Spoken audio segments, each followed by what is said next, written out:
जय हिंद स्टूडेंट्स। चलो शुरू करा जाक आज का क्लास। आज का আমরা ক্লাস 9 এর ম্যাথমেটিক্স নিয়ে আলোচনা করব। তো চলো শুরু করা যাক আজকের ক্লাস। দেখে নিই আজকের ক্লাসে কি আছে।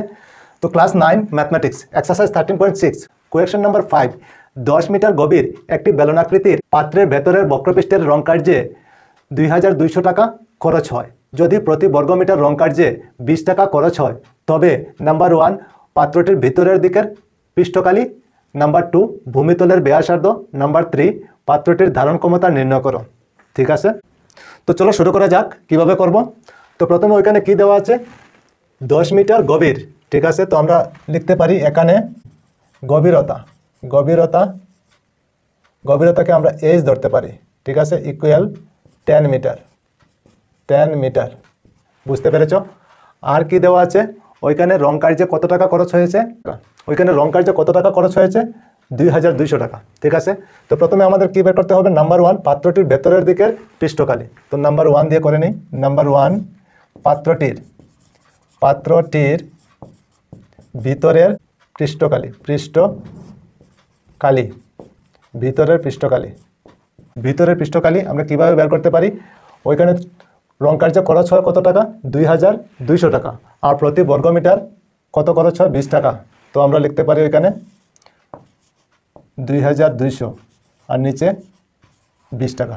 ঠিক আছে, এখন আমরা ডিভাইড করলে কত 0 0 ক্যান্সেল করে নিই, 2 দিয়ে ডিভাইড করলে কত হবে 110।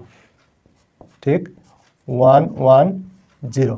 ওইখানে কী লেখা আছে মিটার, তো আমরা লিখতে পারি মিটার স্কোয়ার। ঠিক, বুঝতে পেরেছো নিশ্চয়? তো ওইটা হলো আমাদের বেলনাকৃতির পৃষ্ঠকালি। ঠিক আছে, আচ্ছা তারপরে আমাদের কি বের করতে হবে ভূমিতলের ব্যাসার্ধ। চলো নাম্বার 2, তো 110 মিটার স্কোয়ার হলো পৃষ্ঠকালি। তো আমরা লিখতে পারি ওইখানে বেলনের পৃষ্ঠকালি কত আমরা লিখতে পারি 110 মিটার স্কোয়ার। ওইটা হলো বেলনের পৃষ্ঠকালি। আচ্ছা, বেলনের পৃষ্ঠকালির ফর্মুলা আমরা কি জানি 2πr/h। চলো, তো আমরা ওইখানে লিখতে পারি 2πr/h ইকুয়াল 110 মিটার স্কোয়ার। এতটুকু বুঝতে পেরেছো নিশ্চয় তোমরা? ঠিক আছে, চলো তারপরে আগে এখন 2 লিখে নেবো ইন্টু দিয়ে পাই আমরা কত জানি 22/7 ইন্টু আর তো আমাদের নেই, তো আর লিখে নেবো ইন্টু দিয়ে এইচ কত আছে ওইখানে 10, তো আমরা 10 লিখতে পারি ইকুয়াল দিয়ে 110 এইভাবে লিখতে পারি। ঠিক আছে, চলো তারপরে আগে এখন 7 নিচে লিখে নিব, আর 2 আর 22 ইন্টু করলে কত হবে 44 আর 10 ইন্টু করলে কত হবে 440 হয়ে যাবে। ঠিক আছে, ইন্টু দিয়ে আর বাকি থাকে, তো আর লিখতে পারি ইকুয়াল 110। এতটুকু বুঝতে পেরেছো নিশ্চয়? ঠিক আছে, চলো তারপরে আগে এখন আর থাকবে, আর 440/7 ওইখানে ইন্টু হিসেবে আছে, ওই দিকে গেলে ডিভাইড হয়ে যাবে, ইকুয়াল দিয়ে 110 লিখে নেব ইন্টু দিয়ে ওইটা ফ্র্যাকশনে আছে, ওই দিকে গেলে উল্টে যাবে, 7 উপরে আর 440 নিচে। বুঝতে পেরেছো নিশ্চয় তোমরা? ঠিক আছে, এখন দেখো 0 আর 0 ক্যান্সেল করতে পারি, 11 দিয়ে 44কে ডিভাইড করলে কত হবে 4। এখন আর ইকুয়াল কত লিখতে পারি উপরে 7 আর নিচে হবে 4। ওইখানে কি আছে মিটার, তো আমরা লিখতে পারি মিটার।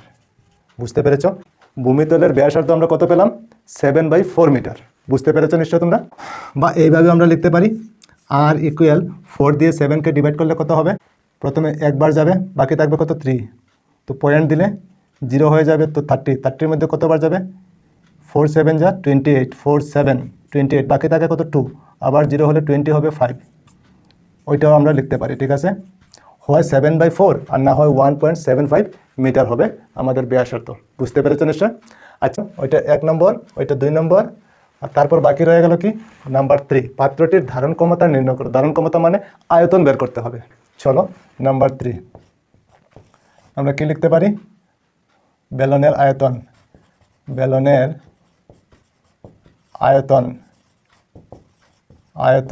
ইকুয়াল আমরা কি জানি ফর্মুলা πr²h।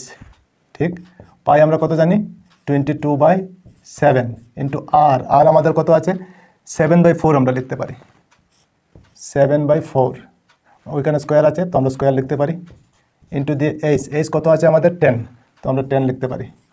এতটুকু বুঝতে পেরেছো নিশ্চয় তোমরা? ঠিক আছে, চলো তারপরে আগে আবার 22/7 লিখে নেব ইন্টু দিয়ে 7/4 হোল স্কোয়ার, তার মানে আমরা 7/4 দুইবার লিখতে পারি, 7/4 ইন্টু 7/4 ইন্টু দিয়ে বাকি থাকে কি 10।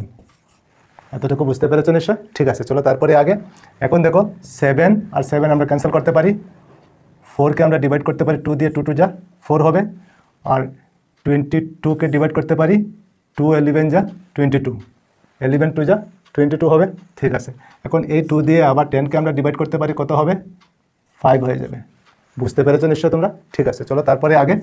এখন বাকি কি থাকে, নিচে থাকে 4, উপরে কি থাকে 11 ইন্টু 7 ইন্টু 5। ঠিক, আচ্ছা চলো তারপরে আগে নিচে 4 হবে, নিচে 4 উপরে ইন্টু করলে কত হবে, 7 5 যা 35, 35 আর 11 ইন্টু করলে কত হবে 35, 35 কত হয় 385 হবে, তো 385। ঠিক আছে, 4 দিয়ে ডিভাইড করলে কত হবে, 4 দিয়ে ডিভাইড করে নেই, কত হয় 9 36, বাকি থাকে কত 2 5 6 24, মাইনাস করলে 1, পয়েন্ট দিলে 0, 2 লিখতে পারি, 8 হবে, মাইনাস করলে 2 0 5। ঠিক আছে, ডিভাইড করলে কত হয় 96.25।